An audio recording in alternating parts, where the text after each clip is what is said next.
C'était avril ou mai 2009. Mon ami, Vinny, faisait une sortie pour boire un coup vers midi. On est allé à une épicerie, avons pris quelques bières et sommes partis. On a eu l'appel de notre ami, Justin, disant que lui et sa copine, Kim, allaient nous rejoindre. À ce moment, l'après-midi commençait et on était revenu chez moi. J'avais dit à Vinny que la maison d'en face était condamnée. Il y avait une pancarte « Condamné » rose fluo, parce que le garage derrière la maison s'effondrait.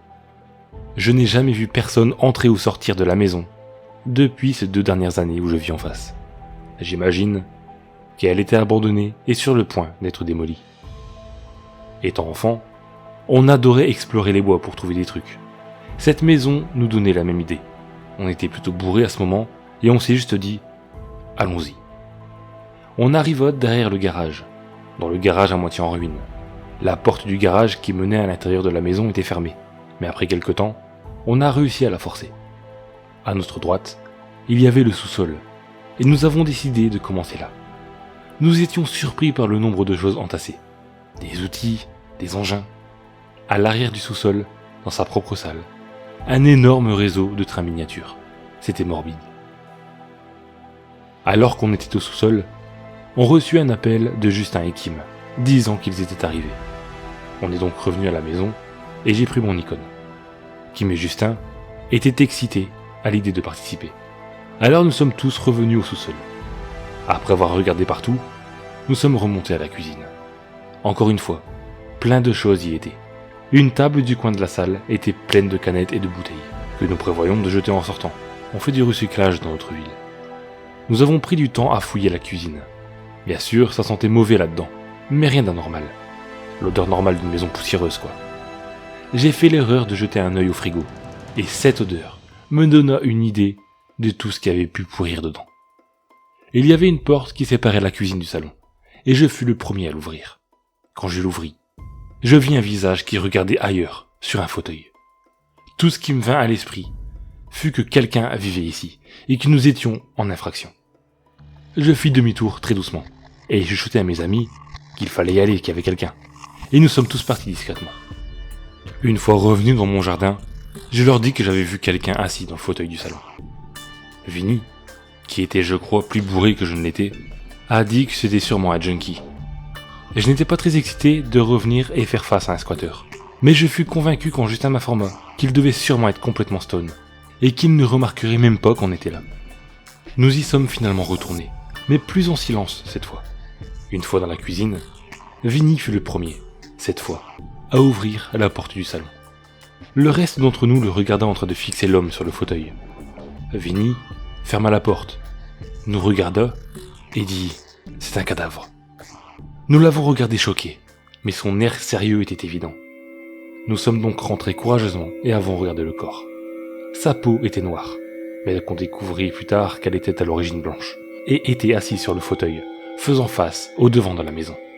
À l'évidence, il était là depuis un long moment. L'odeur près du corps était insupportable.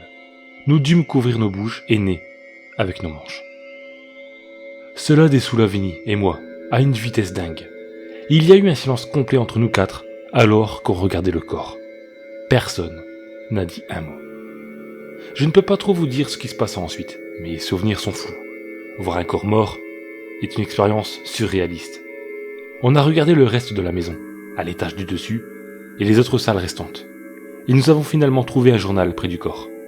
En le feuilletant, on vit qu'il avait listé ce qu'il avait mangé, la température, et combien d'argent il avait eu en ramenant les canettes au recyclage.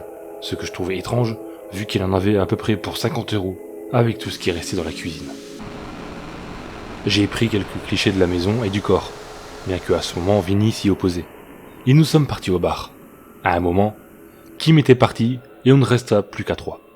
Mais je me souviens qu'elle avait bien pris l'expérience et ne fut pas aussi dérangée que d'autres filles dans la même situation. Certains ne veulent même pas entendre parler de l'histoire. On alla au bar cette nuit, assis au fond, et on parla discrètement de ce qui s'était passé. Après le bar, encore bourré, Justin et moi sommes repartis voir la maison encore un coup. J'ai pris plus de photos, et Vinny et Justin partirent pour la nuit. J'en parlais à mon coloc et à sa copine. Elle fut tellement troublée, elle refusa de venir voir tant que le corps serait encore là. Elle dit que si je n'appelais pas les flics, elle le ferait. Le matin suivant, je décidai finalement de les appeler. J'appelai d'abord mes amis pour leur en parler.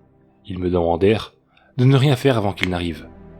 J'attendis, et appelai la hotline anonyme de la police quand ils furent arrivés. Au téléphone, je dis simplement que j'avais trouvé un mort. L'opératrice semblait troublée et me demanda de ne pas quitter. Elle me le demanda plusieurs fois. Je gardai la ligne, puis je tombai sur un inspecteur de notre ville. Je lui ai alors expliqué ce qui était arrivé et je leur ai indiqué l'adresse. Il demanda mon nom, mais je lui dis qu'il fallait être fou pour que je lui donne mon nom. Peu après avoir raccroché, nous sommes allés devant le porche pour voir les flics arriver. À peine 1 minute après avoir raccroché, je vis une bagnole de flics arriver, toute lumière allumée. Nous étions vraiment surpris par le temps de réponse, mais il s'arrêta devant chez nous.